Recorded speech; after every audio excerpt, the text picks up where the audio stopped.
जी झूठ मत बोलो, प्रभु के पास जाना है। भैया जी झूठ मत बोलो, प्रभु के पास जाना है। न हाथी है न घोड़ा है, न हाथी है न घोड़ा है, न हाथी है न घोड़ा है, न हाथी है न घोड़ा है, न हाथी है न घोड़ा है, वहाँ पैदल ही जाना है। न हाथी है न घोड़ा है, वहाँ पैदल ही जाना है। भैया जी झूठ मत बोलो, प्रभु के पास जाना है।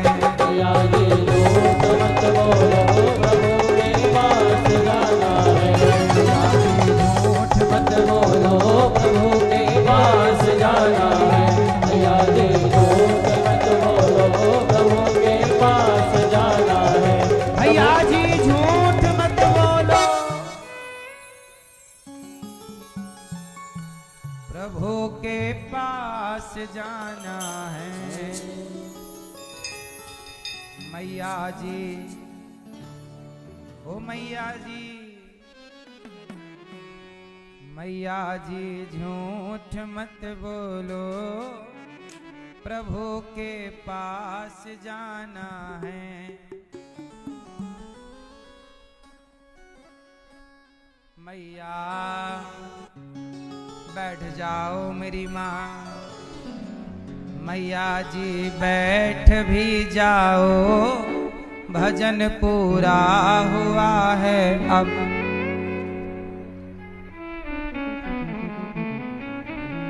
तुम्हारे महल चौबारे यहीं रह जाएंगे सारे, अकड़ किस बात की प्यारे, ये सर फिर भी झुकाना है। भैया जी झूठ मत बोलो, प्रभु के पास जाना। भला कीजिए भला होगा, बुरा कीजिए बुरा होगा। भला कीजिए भला होगा, बुरा कीजिए बुरा होगा।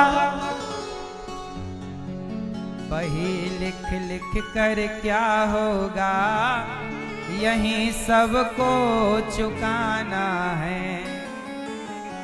मैया जी झूठ मत बोलो, प्रभु के पास जाना है। लड़कपन खेल में खोया, जवानी नींद भर सोया। बुढ़ापा देख कर रोया, वही किस्सा पुराना है। मैया जी झूठ मत बोलो, प्रभु के पास जाना। मेरी माँ, इसलिए कहता हूं धर्म से चलो। धन कमाना है तो पुण्य का कमाओ। कमाई दो प्रकार की होती है, एक पाप की कमाई और दूसरी पुण्य की कमाई। पाप की कमाई करोगे तो बड़ा कष्ट मिलेगा, पुण्य कमाओगे बड़ा सुख मिलेगा। पाप का फल है गरीबी, पाप का फल है दुख और पुण्य का फल है सुख। आप बहुत सुखी हैं तो आपने पुण्य किया होगा, आप बहुत दुखी हैं आपने पाप किया होगा। अब आपको कैसे रहना है, जैसे रहना है, सुख में या दुख में, वो आप बोते चलिए। जो बोते चलेंगे वो आगे काटते चलेंगे। हमने जो पहले किया था आज मिल रहा है, जो आज करेंगे वो आगे के लिए है और समर्पण कर देंगे भगवान में तो जन्म मृत्यु से मुक्ति मिल जाएगी। नारद जी ने कहा, व्यास जी आप भागवत जी की रचना कीजिए। अब क्या हुआ, महाभारत से वेद व्यास जी ने भागवत जी की शुरुआत की। महाभारत कौन सा भारत, कौन सा भारत? महाभारत। महाभारत की कथा बहुत कुछ सिखाती है, प्रेरणा देती है। महाभारत में लिखा है कि द्रौपदी के 5 पुत्रों को अश्वत्थामा ने सोते हुए बालकों की हत्या कर दी। जब ये बात द्रौपदी को पता चली तो द्रौपदी माता शिशूनां निधनम,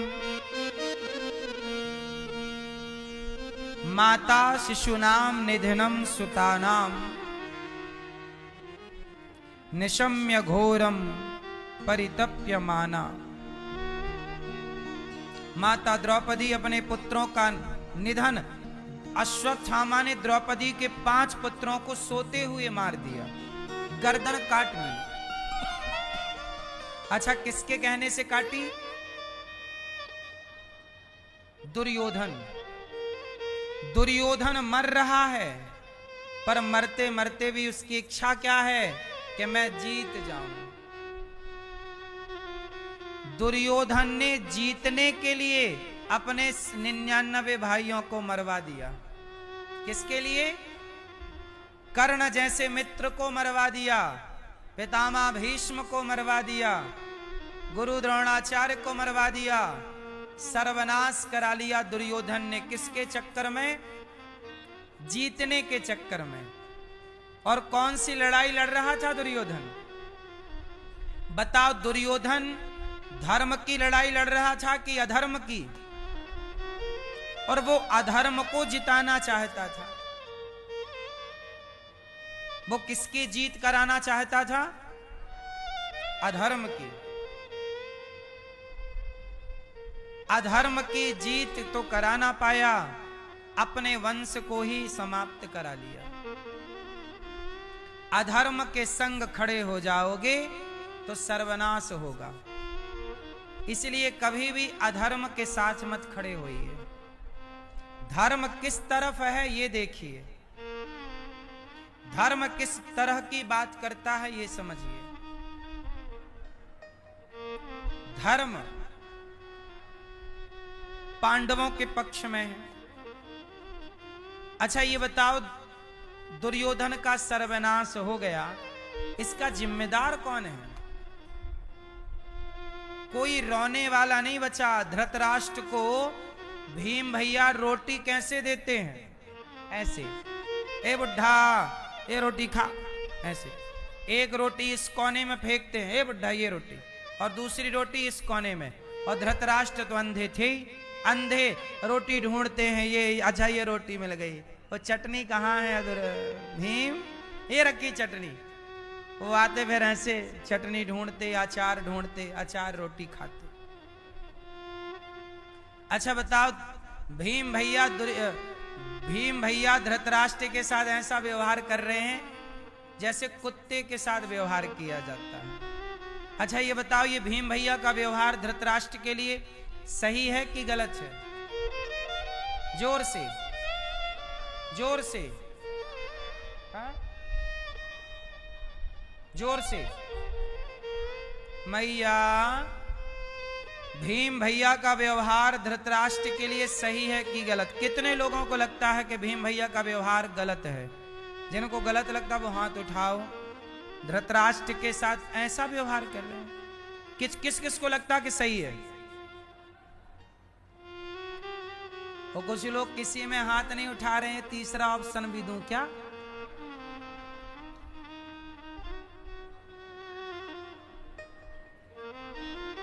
सुनो, अच्छा ये बताओ, ये पूरे महाभारत की जड़ कौन है? बोलो, कौन कौन? आप क्या बोल रहे हैं? द्रौपदी। द्रौपदी के कारण महाभारत हुआ, ऐसा आप बोल रहे हैं? द्रौपदी मिलेंगी आपको तो पूछेंगी कि आपने हमें बोला कि हमारे कारण क्या गलती थी द्रौपदी की, बताओ। तो अंधे का अंधा होता है, यदि आप ये किसी को कह दो तो क्या भरी सभा में उसके कपड़े उतारना सही है? फिर कहां ऐसा आपने पढ़ा के लिखा है? द्रौपदी ने ऐसा कहा ही नहीं। महाभारत पढ़ी आपने? तो फिर क्यों बोल रहे हो? द्रौपदी ने ये शब्द कहे ही नहीं थे कि अंधे कंधे होते हैं। ये आप लोगों ने केवल सुना है और सुन के द्रौपदी को आरोप लगाते रहते हैं। द्वापर युग में ये घटना हुई थी। आज कलयुग में भी आप लोगों से पूछो कि महाभारत किसके कारण हुआ, तो 85% लोग कहेंगे द्रौपदी के कारण, जबकि द्रौपदी ने ऐसा बोला ही नहीं था। मतलब झूठा आरोप लोगों ने पूरे महाभारत में कहीं ये बात नहीं लिखी कि द्रौपदी ने कहीं ऐसा बोला हो कि अंधों के अंधे होते हैं। बोला ही नहीं। ये टीवी सीरियलों में आप लोगों ने देखा है और टीवी वाले कुछ भी दिखाते हैं। आपको लगता सही है? सोचिए, आज भी लोग गलत द्रौपदी को ही ठहराते हैं। द्रौपदी के भरी सभा में कपड़े किसने उतारे? दुशासन ने। आपको दुशासन की गलती नहीं दिख रही है? जो भरी सभा में एक नारी को निर्वस्त्र किए जा रहा है। द्रौपदी का बोला हुआ याद है, पर दुशासन का किया हुआ किसी को याद नहीं है। अब बताओ, बोलना ज्यादा बड़ी बात है कि भरी सभा में कपड़े उतारना ये ज्यादा बड़ा गुनाह था? चलो द्रौपदी ने थोड़ी देर के लिए मान लो कि बोला, तो यही तो बोला अंधों के अंधे होते हैं। तो अंधों के अंधे होते हैं एक तराजू के पलड़े में आप इन शब्दों को रख दीजिए, और दूसरे पलड़े पर दुशासन के द्वारा द्रौपदी के कपड़े उतारने का पाप रख दीजिए, कर्म रख दीजिए। दुर्योधन बोल रहा है कि द्रौपदी के कपड़े उतार के मेरी गोद में लाके बिठा दो, तो दुर्योधन का ये शब्द रखिए। बताओ, द्रौपदी के शब्द भारी दिखेंगे कि दुर्योधन और दुशासन का कर्म भारी है? किसका पलड़ा भारी है भैया बताओ? फिर भी आप द्रौपदी को ही गलत ठहरा रहे हैं। क्यों? आप लोग विचार नहीं करते। आप लोग गलत को गलत नहीं कहते, सही को गलत कहते हैं। आज भी यही है। आज भी यही है कि ये दास अनिरुद्धाचार्य समाज के सुधार में मैंने कोई बात कही कि लिव-इन में रहना गलत है, तो लोगों ने मुझे ही गलत कहा, क्योंकि ये वही चले आ रहे हैं ना कि द्रौपदी की गलती ही दिखती है इनको, दुर्योधन की गलती। जो बात आपके हित में है वो भी आपको खराब लग रही है। क्यों? बात सही है। इसलिए इस कलयुग में आप झूठ जितना बोल सकते हैं बोलिए, पर सच बोलने के पहले 100 बार सोचिए, क्योंकि झूठ का मुंह कोई नहीं बंद करता, सच का मुंह सब बंद करना चाहते हैं। लिव-इन खुलेआम चल रहा है। लिव-इन मतलब आज इस स्त्री के संग, आज उस पुरुष के संग अदला बदली करते रहते हैं। जब तक मन हुआ इस महिला के संग रह लिया, इस लड़की के संग रह लिया, इस लड़के के संग रह लिया, मन भर गया तो फिर बदल लिया। ऐसे बदलाव तो हमारे यहाँ सदियों से कुत्ता बिल्लियों में पाए जाते हैं, नहीं पाए जाते। अब बताइए, समाज मनुष्य से आपको देवता बनना चाहिए।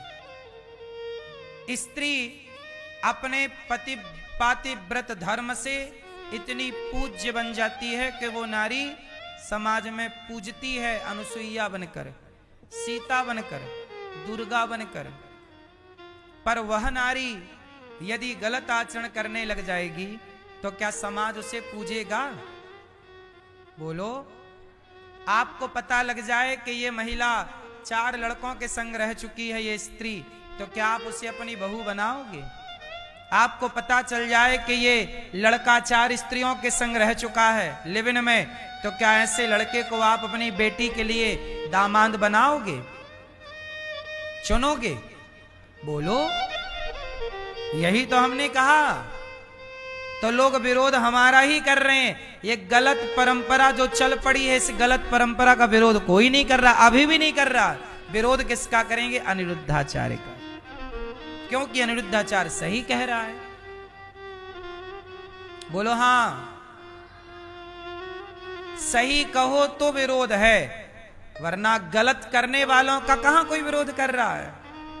आजकल तो लोग गलत कर रहे हैं, इसको छोड़ के उसके संग, उसको छोड़ के उसके संग, और उसको वो ठीक बता रहे हैं। बोले माई लाइफ माई चॉइस, मैं कुछ भी करूं, आप कौन होते हैं? तो भाई तुम करो ना, 4 जगह मुंह मारो, हम थोड़ी बोल रहे हैं। वो तो जो हमारे पास आते हैं सुनने, उनको समझाते हैं कि दुनिया मुंह मारती रहे, तुम सही चलना। तुम्हें मुंह ही मारना है तो मारो, तुम्हें थोड़ी पकड़ने कोई आएगा। क्यों? सही है कि गलत है? भाई हमारे पास जो आएगा हम उसे तो समझाएंगे सही। अब तुमने कसम ही खा रखी है कि भाई हमें मुंह मारना है, तो तुम्हारा मुंह पकड़ने भी नहीं आएंगे ना हम, है ना? मुंह मारने वालों को ही बुरा लग रहा है। सही है कि नहीं? हाँ, इसलिए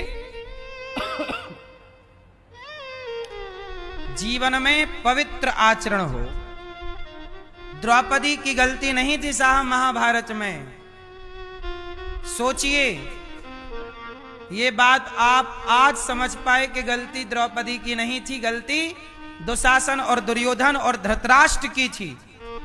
गलत धृतराष्ट्र थे जो भरी सभा में द्रौपदी के कपड़े उतरने दे रहे थे। रोका क्यों नहीं? आप राजा थे, और जब आप राजा थे तो आपको विरोध करना था, आपने नहीं रोका।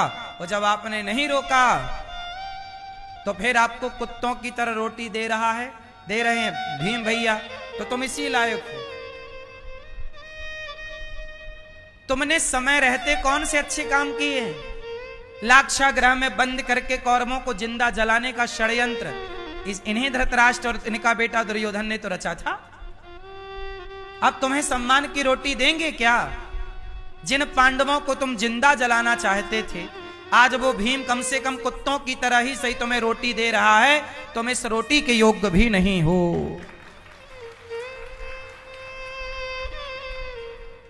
बोलो हां या ना? इसलिए मेरी मां,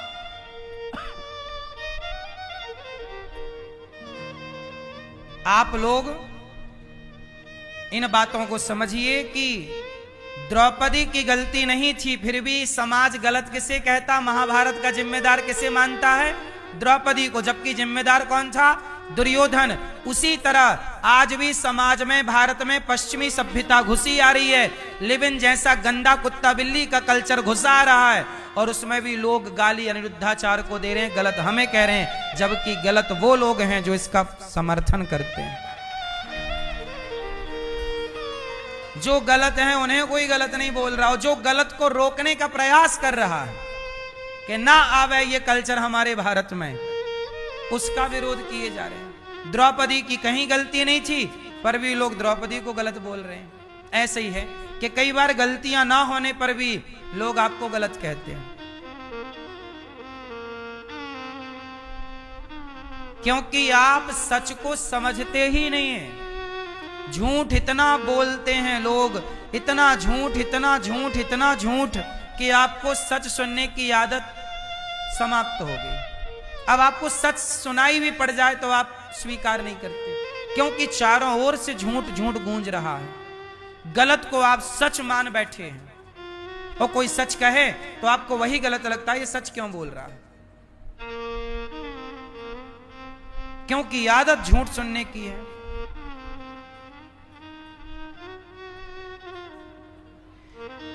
एक सज्जन बोले कि कोई लड़की कोई लड़का कुछ भी पहने कुछ भी करे, आप कौन होते हैं? हमने कहा देखो भाई साहब, हम कुत्तों को तो कहते ही नहीं कि तुम कपड़े पहना करो। आज तक हमने किसी कुत्ते से नहीं कहा कि भाई तू चड्डी पहन ले, किसी कुत्ते से नहीं कहा, क्योंकि बेचारा कुत्ता पहन नहीं सकता चाह के भी। आप इंसान हो, आप कुत्ता नहीं हो। इसलिए नंगे घूमना, छोटे छोटे बच्चे नंगे घूम रहे हैं उसका तो कोई दोष नहीं, बच्चे हैं। पर जवानी में और एक उम्र के बाद आप समाज में ऐसे नग्न घूमे तो भाई फिर आपको कुत्ता बनना है क्या? हम तो कुत्ते को बोल ही नहीं रहे कि तुम कपड़े पहनो। यदि तुम ये कह दो कि जी कुत्ते हैं तो फिर हम भी तुम्हें भी नहीं बोलेंगे कि चलो तुम कपड़े पहनो, क्योंकि कुत्तों को नहीं बोला जाता। आप इंसान हैं और आप गलत जा रहे हैं तो आपको टोका जाएगा। बोलो हाँ, आप कहते हैं माई लाइफ माई चॉइस। नहीं, भारत में रहना है तो भारत की संस्कृति के हिसाब से चलना पड़ेगा। यहां माई लाइफ माई चॉइस नहीं चलेगी। आपको निर्वस्त्र रहना है तो कमरे में दरवाजा कुंडी लगाइए, घर के अंदर नाचिए। पर समाज में चलेंगे तो मर्यादा में चलना पड़ेगा, हाँ या ना? आपको नंगे घूमना है तो घर के अंदर रहिए, समाज में निकलिए तो मर्यादा में निकलिए। यही धर्म है। क्या कहते हैं आप लोग, सही है कि गलत है? समाज में रहने वाले को समाज के हिसाब से चलना पड़ता है।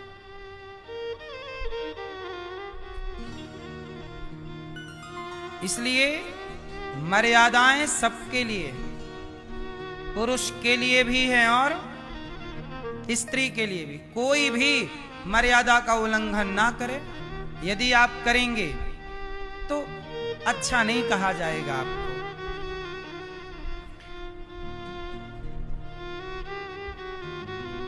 अच्छा सच बताओ, जो समाज में कम कपड़े पहन के घूमते हैं, समाज उन्हें अच्छा समझता है कि बुरा है? फिर इसलिए आज मैं पद्म पुराण पढ़ रहा था। आज आप कहोगे तो मैं लिखा हुआ बताऊंगा।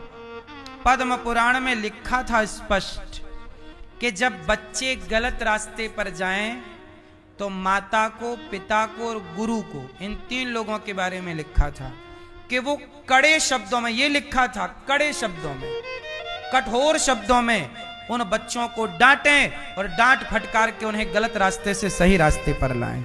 लिखा है, जो लिखा है हम लोग वही कहते हैं।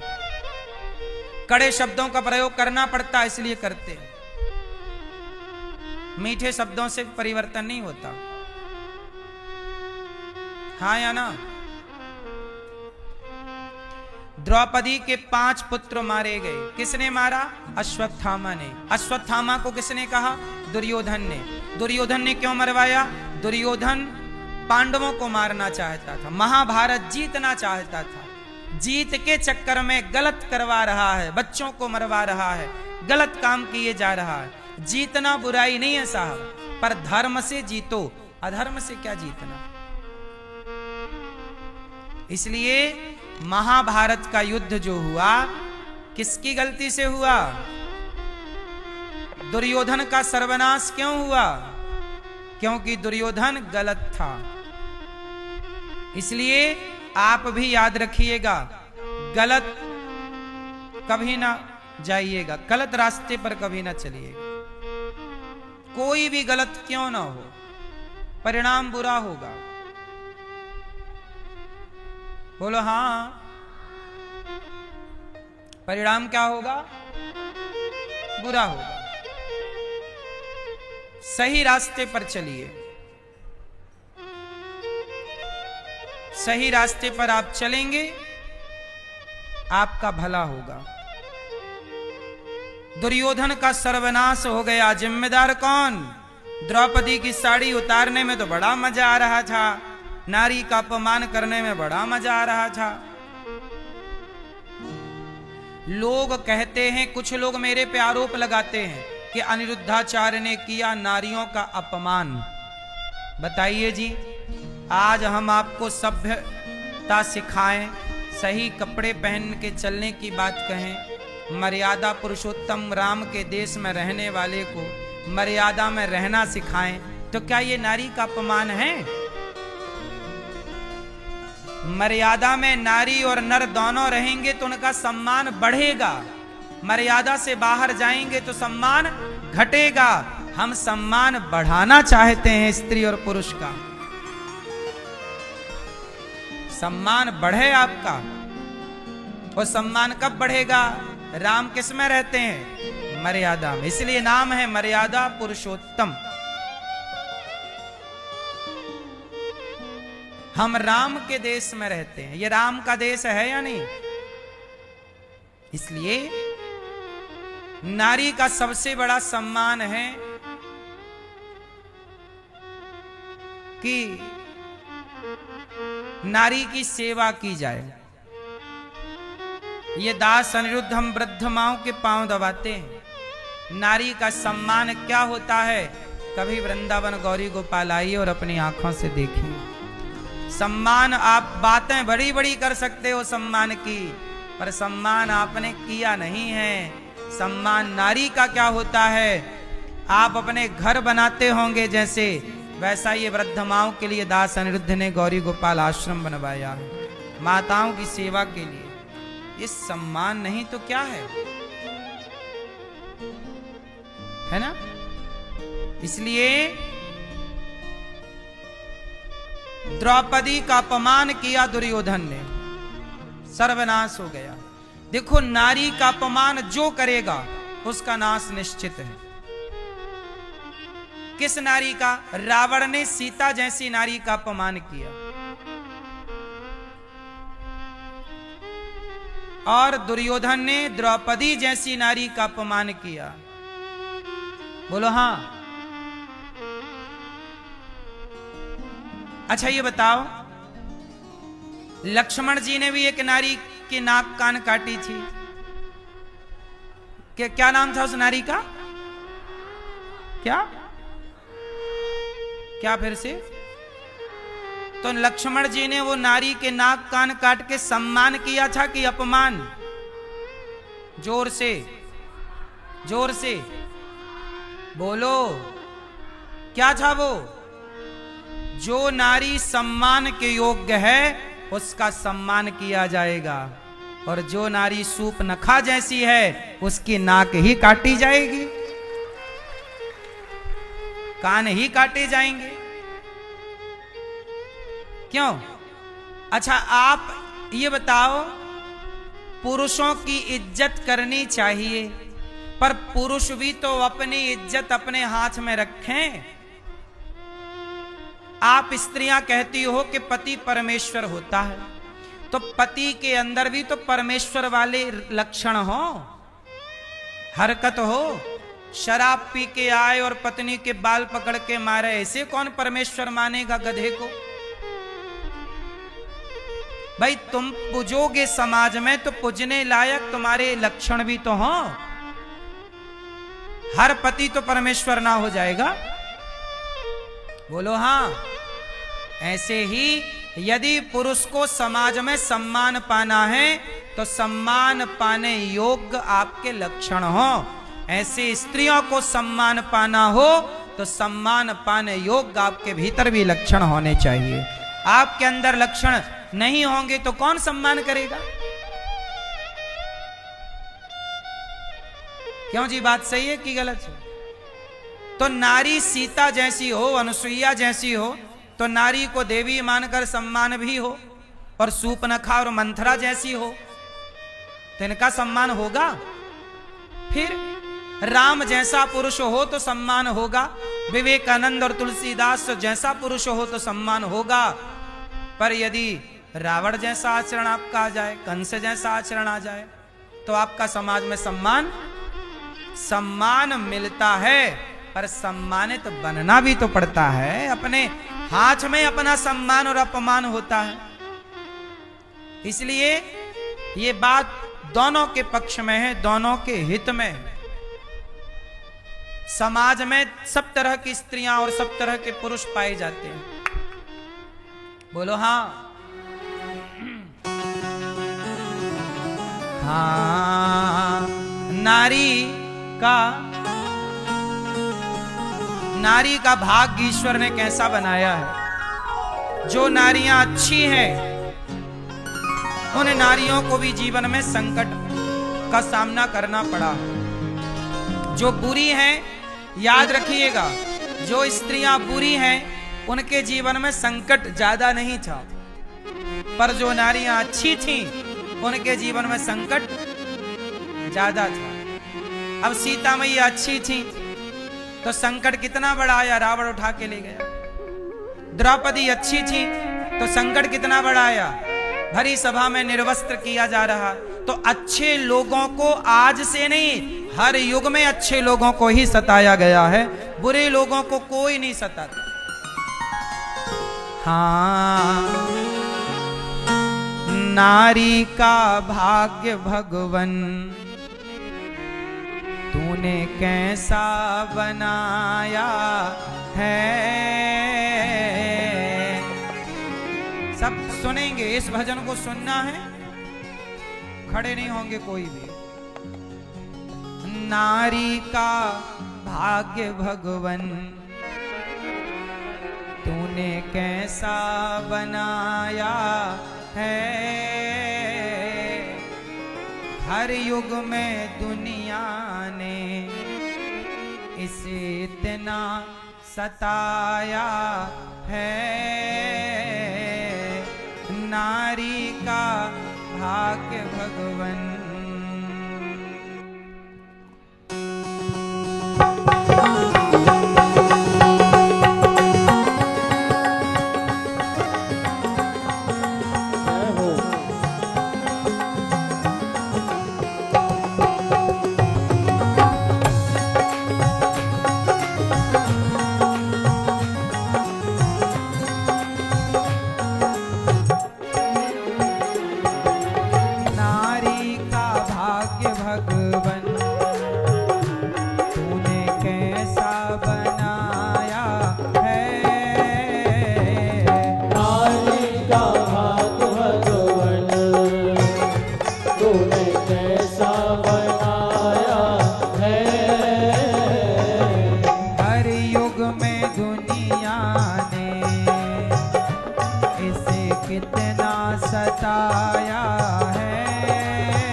सूपनखा को अग्नि परीक्षा नहीं देनी पड़ी।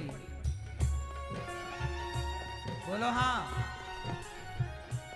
क्योंकि सूपनखा गलत ही थी। अग्नि परीक्षा किसे देनी पड़ी? सीता मां को, क्योंकि वो सच्ची है। परीक्षाएं हमेशा भले लोग देते हैं, अच्छे लोग देते हैं, गलत लोगों की क्या परीक्षा है।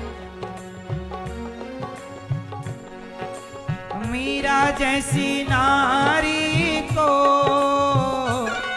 राणा ने सताया है। ओ मीरा जैसी नारी को राणा ने सताया है। राणा जैसे लोग भी मीरा जैसी अच्छी स्त्रियों को ही सताते हैं, वरना गलत को कौन सता रहा। मीरा जैसी नारी को राणा ने सताया है। ओ मीरा जैसी नारी को राणा ने सताया है। उनके पति ने उनको, उनके पति ने उनको, उनके ससुर ने उनको प्याला विष का पिलाया है। उनके ससुर ने उनको प्याला विष का पिलाया है। नारी का भाग्य भगवन,